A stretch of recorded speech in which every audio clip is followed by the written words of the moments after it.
One Question is designed to give subscribers valuable insights on how executive leaders in college athletics think about key issues on their respective campuses, in their departments, or within their leagues and conferences.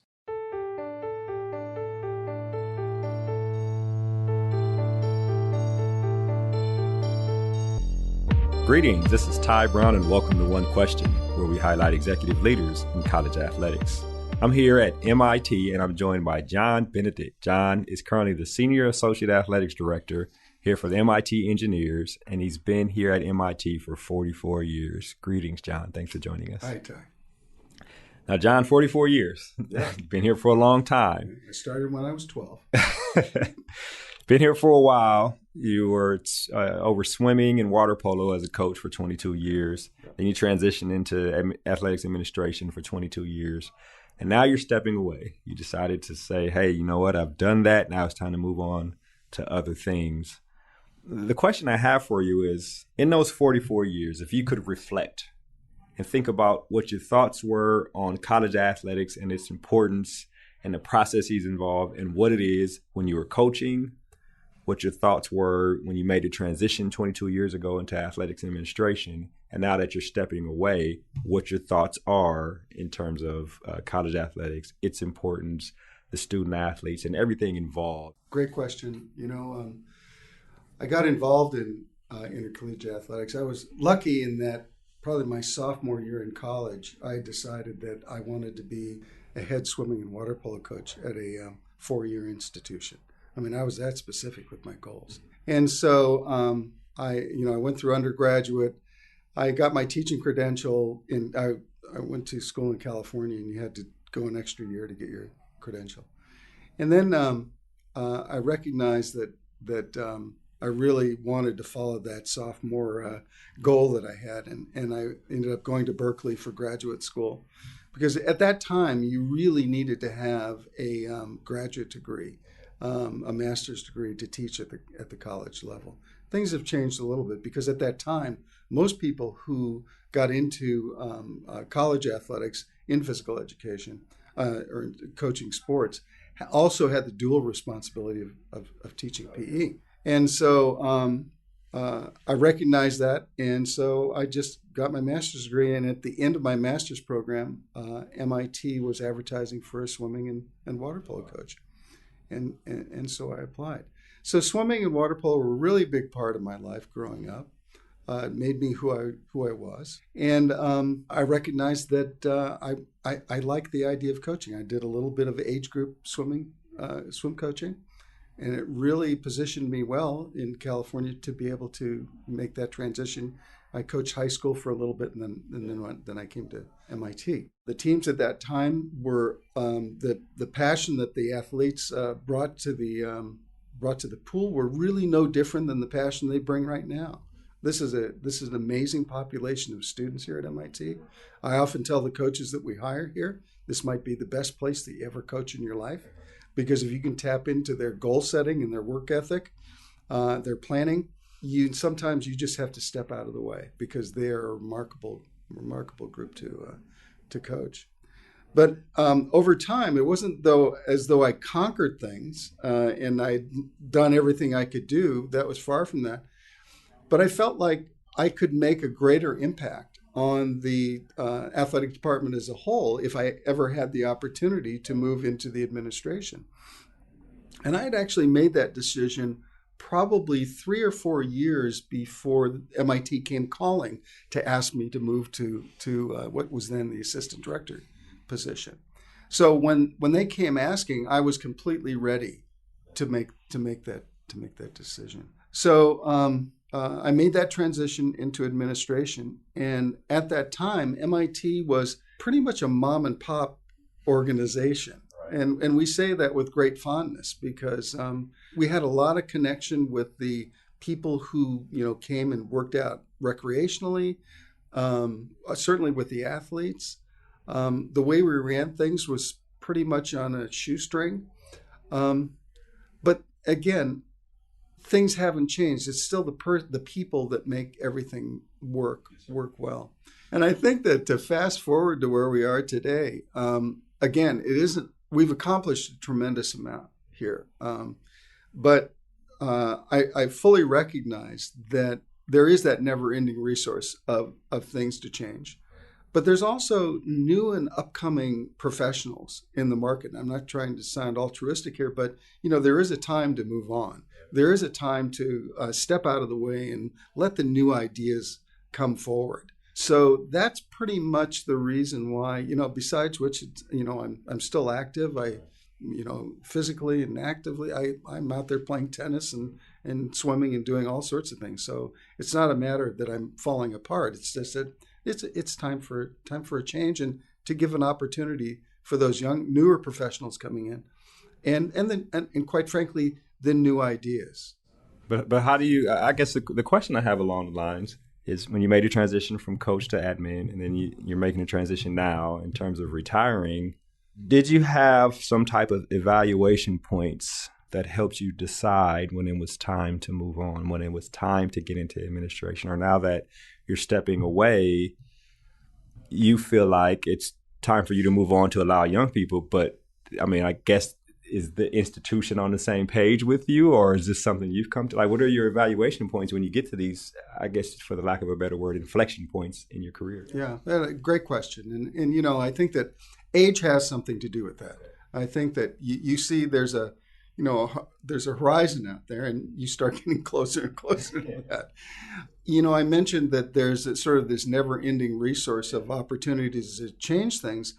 But once you see that you begin to change the same things, or they're not all the same, but there are times when the same problem comes up, but kind of in a different way, and you're saying, we've been here. This is like the second or third time we've talked about it. It's still important, different iteration of it, but it's maybe there needs a different set of eyes on this, and so it's not like improving things or helping make a change or whatever isn't an intoxicating opportunity.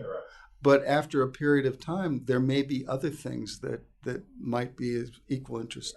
It can't work forever. I like the way you phrase that. These are not problems to be solved. This is a never-ending resource of opportunities to work on. I like the way you phrase that. Now, you've been here at MIT for 44 years, as we mentioned. You right out of college, get the job, worked in high school a little bit, but you get the job here at MIT. Why MIT and why 44 years? Did you go out and have you ever pursued an athletic director role? Or, were those opportunities presented for you, or did you just fall in love with this place and say, this is where I need to be and this is where I'm going to make the influence? Well, the initial why MIT is that, you're right out of grad school, and I interviewed for several different coaching positions. And as anybody knows who's listening to this, is that sometimes there's not a tremendous amount of opportunities out there. And so you can't be too picky. So this was a real adventure. I grew up in the San Francisco Bay Area, and this was truly a different part of the world and a real opportunity. I came out and interviewed. They were remarkable people who interviewed me. If I had anything if anybody asked me how MIT has changed, new buildings, better this, better that, but the people here at MIT have always been the motivating factor, one of the motivating factors to stay, because it is, if you have any kind of entrepreneurial spirit in you, and there's sort of that idea that I can do this, this is the place that you want to be. This is the place that you want to, you can just grow and thrive. It's remarkable. So right out of school, I got lucky and I found a place that really fit me. The swimming and water polo teams were not as good as they could have been, and it was just an opportunity to build, and so it was very exciting. As far as why I never looked at another opportunity, I enjoyed teaching. Don't get me wrong, I'm really competitive, but I really enjoyed the teaching aspect of the requirement that we had to teach here. And that was enjoyable. But I just liked the fact that I could build things here and move on. I wonder, once you moved into administration, you mentioned MIT and the love you have for this place. Yeah. Monday morning quarterback. If an opportunity came up for you to go take an AD job somewhere, 10, 12 years ago, would you have been interested? Or because you stayed here? Of course, Julie came 6 or 7, 8, 10 years, years ago. Right. Yeah. She's a great leader. So why stay? Obviously, you progressed in your role, but why stay? I mean, you mentioned never-ending resource of opportunities, but I keep going back to that because again, it's the people, it's the kind of institution that, believe it or not, has a tremendously great fit with intercollegiate athletics. Okay. We take the approach that both the academic side and the athletic side is an absolute easy fit, and so it never really crossed my mind to move because I was happy doing here what I was doing. Right. And if I went to another place, I would just have been recreating what I was doing here. So you got to teaching, you like to teaching, you're comfortable, you understand, you've seen it grow and had a hand in the growth, which I think is very important. Exactly. Yeah. I mean, I had a big hand in, for better or worse, in the design and development of the building that we're sitting in, the Zessigers Sports and Fitness Center. And that pool out there looks wonderful. Exactly. And I was given a lot of opportunity to have some significant input to that thing. So, there's been that opportunity to build, to make a difference, to provide for, and along the lines, it was always important to keep in perspective the reason why we're here. Right. And the only reason that we're here is to help these student athletes fulfill their interest in performing at the highest level they can. And make no mistake about it, the students here coming thinking that they are the best in the world, that's a pretty lofty goal. They don't change that opinion once 5 o'clock rolls around and practice starts. Right. They think, if I'm the best there, why can't I be the best here? And, there is some reality checking that has to be done, but you never want to squash that spirit. Right. And that's why it's so cool to be here. Right. Yeah. Well, this has been a great conversation. We'll wrap with this. 44 years of experience. You've seen challenges, you've seen celebrations. You take those, you embrace them, you learn from them, and you keep moving forward. My philosophy is that the key to a peaceful existence in life is to master the ability to adjust accordingly. So I wonder if you had some words for advice for people. With 44 years, you can talk to people at any position in their career and offer some type of advice to anyone who's listening to this podcast. Yeah, I get.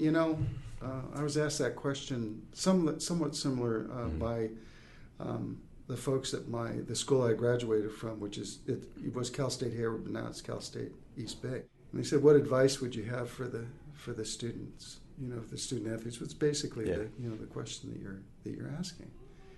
And I said, "Be happy. Make it fun. Look for the opportunities to improve and look for the opportunities to help." Right.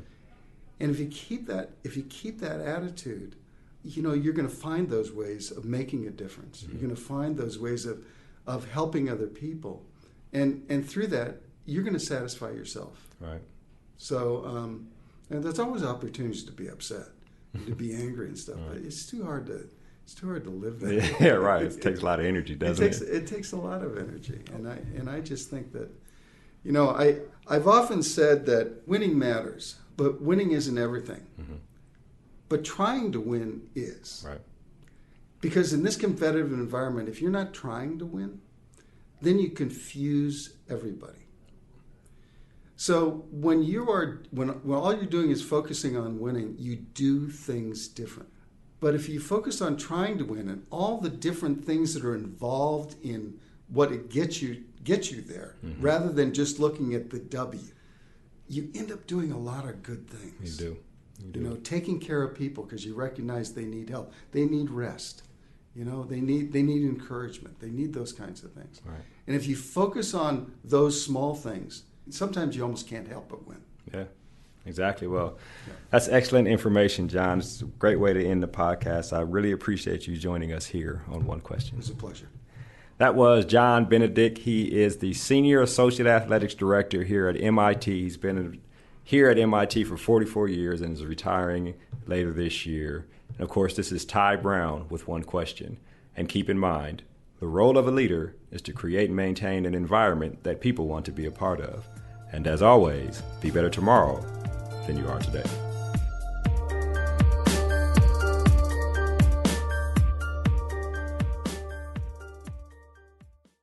This episode of One Question is produced by Spades Media Group, solving problems using creative leadership.